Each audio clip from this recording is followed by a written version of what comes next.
நாட்டரசன் சொல்ற ஒரு நாட்டை மார்த்தாண்டன் சொல்ற ஒரு மன்னன் ஆண்டு வந்தாரு. அவர் தன்னோட நாட்டை பல சிரமங்களுக்கு இடையில மிக பெரிய தோட்டம் ஒன்றை அமைச்சாரு. அதுல எல்லா வகையான பூச்செடிகளையும் வளர்த்தாரு. பல நிறத்துல பூ மரங்களையும் அமைச்சாரு. பூ மரங்களை ஒட்டி நல்ல காய் தர்ற கனி தர்ற மரங்களையும் அமைச்சாரு. எங்க பார்த்தாலும் பச்சை பசேல்னு புற்களும், புல்லுக்கு நடுவுல தரையில படர்ந்த சின்ன சின்ன பூச்செடிகளோட வகைகளும் அவ்வளவு அழகா வளர்ந்துருந்துச்சு.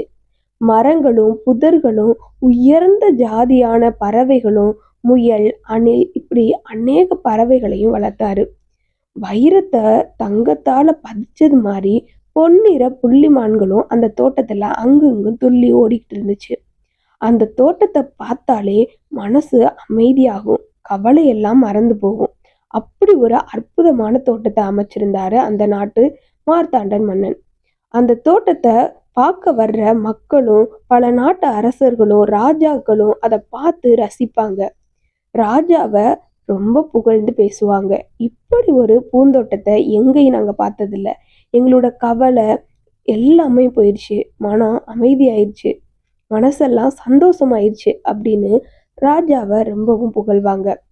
தன்னோட பூந்தோட்டத்தை பார்க்க வர்ற மன்னர்களை இந்த மார்த்தாண்டன் மன்னன் வரவேற்று உபசரிப்பாரு. அவர்களை தோட்டத்துல எங்கும் சுற்றி கொண்டு போய் அதை எல்லாத்தையும் சுத்தி பார்க்கறதுக்கு காண வைப்பாரு. அவங்க எல்லாரும் பிரமிப்பாங்க. இத்தனை பெரிய இடத்துல வளைச்சு இத்தனை எளிதான ஒரு தோட்டத்தை அமைக்க முடியுமா? அது எவ்வளவு கஷ்டம். ஒரு நாட்டுல இவ்வளோ பெரிய தோட்டத்தை அமைச்சு பறவைகளையும் விலங்குகளையும் மெயின்டைன் பண்றது எவ்வளவு கஷ்டம்னு ஒவ்வொரு மன்னனும் நினைப்பாங்க. ஆனா அந்த தோட்டத்துல ஒரு குறிப்பிட்ட இடத்துக்கு வரும்போது முகம் சுளிக்கிற மாதிரி ஒரு இடம் இருந்துச்சு. ஏன்னா அந்த இடத்துல ஒரு பிரிஞ்சும் பிரியாம கிழிஞ்சு காஞ்சு ஓலையெல்லாம் இருக்கக்கூடிய ஒரு சின்ன குடிசை ஒன்று இருந்துச்சு. அந்த குடிசையை சுற்றி அதோட சுவர்கள் வெறும் களிமண்ணால பிசைஞ்சு கட்டப்பட்டிருந்துச்சு. அந்த ஓலை குடிசைய சுற்றி துவைக்கும் கல்களும் முக்குட்டு கற்களும் அடுக்கப்பட்ட ஒரு சின்ன அடுப்பும் 7-8 நொய்ந்து போன துணிமணிகளும் அலுமினிய குவளைகளும் பாத்திரங்களும் அந்த குடிசையை சுற்றி நாகவழி செடிகளும் நிறைஞ்சிருந்துச்சு. இவ்வளவு பெரிய தோட்டத்துக்கு நடுவுல இந்த கோரமான ஒரு பஞ்ச குடிசை ஒண்ணு இருக்குதே, ஏன் அப்படின்னு யாருக்குமே புரியல. அந்த குடிசையை பத்தி அரசர்கிட்ட கேட்குற தைரியம் யாருக்குமே இல்லை. ஏன் இந்த குடிசை தோட்டத்துக்கு நடுவுல அதோட அழகையும் எழிலையும் குறைக்குது அப்படின்னு எல்லாரும் சொல்லுவாங்களே தவிர அதை அரசர்கிட்ட கேட்குற துணிஞ்சு போய் கேட்க மாட்டாங்க. நாட்கள் இப்படியே போய்கிட்டு இருந்துச்சு. மகிபாலன் சொல்ற ஒரு சிற்றரசன் அந்த தோட்டத்தை காண வந்தான். வழக்கம் போல மன்னர்களோட சேர்ந்து அந்த தோட்டத்தை சுத்தி பார்த்தான். அரசனை பல விதமா புகழ்ந்தபடி வந்துட்டு இருந்தான். திடீர்னு அவன் கண்கள் அந்த குடிசையை பார்த்துச்சு.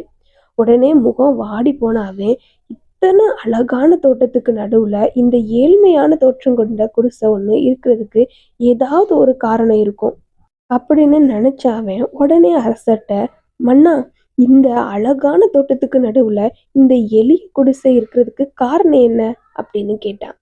உடனே மன்னன், மகிபாலா, இந்த குடிசை உன்ன மாதிரி தைரியசாலியான ஒருத்தவங்களோட குடிசை. 8 வருடத்துக்கு முன்னாடி இந்த தோட்டத்தை நான் உருவாக்குறதுக்காக ஒரு பெரிய அளவிலான ஒரு இடத்த பார்த்தேன். அதை தேடி என்னோட அமைச்சர்களை சொன்னேன். அவங்க இந்த நாட்டை சுற்றிலும் இந்த இடத்த மட்டும்தான் தோட்டம் அமைக்கிறதுக்கு கரெக்டான இடம் அப்படின்னு தேர்ந்தெடுத்தாங்க. இவ்வளோ பெரிய இடம் அமைஞ்சாலும் இதுக்கு நடுவுல ஒரு ஏழை கிழவி ஒருத்தி இந்த குடிசையில வாழ்ந்து வந்தா. அவள்கிட்ட இந்த குடிசையை விட்டு காலி பண்ண சொன்னாங்க. ஆனா அவ மறுத்துட்டா. உடனே அவங்க என்னிட்ட வந்து சொன்னாங்க, மன்னனான நான் இந்த கிழவிட்ட இந்த இடத்த நீங்க காலி பண்ணியே ஆகணும் அப்படின்னு ஆர்டர் போட்டேன்.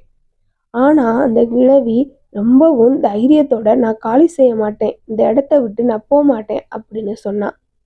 இல்ல, நீ இந்த இடத்த காலி செஞ்சே ஆகணும் அப்படின்னு நான் சொன்னேன்.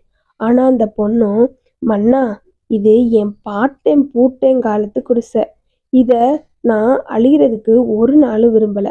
என் உயிரே போனாலும் இதை இடிக்கவோ இந்த ஓலையை பிரிக்கவோ நான் என் மனசார ஒத்துக்கிற மாட்டேன். படைப்புல நிறைஞ்ச நீங்க நினைச்சா என்னை ஒரே நிமிஷத்துல கொன்றுலாம்.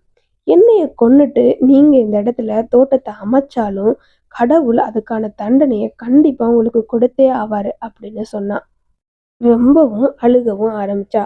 அவ கண்ணீர்ல இருந்த நியாயமும், அவளோட பூர்வீக நினைவான சின்னத்த அவ காப்பாத்திக்கிறதுக்காக, அவ தைரியமா பேசின அந்த தைரியத்தையும், அந்த பெரிய வீரமும் என்ன ரொம்பவும் நெகிழ வச்சது.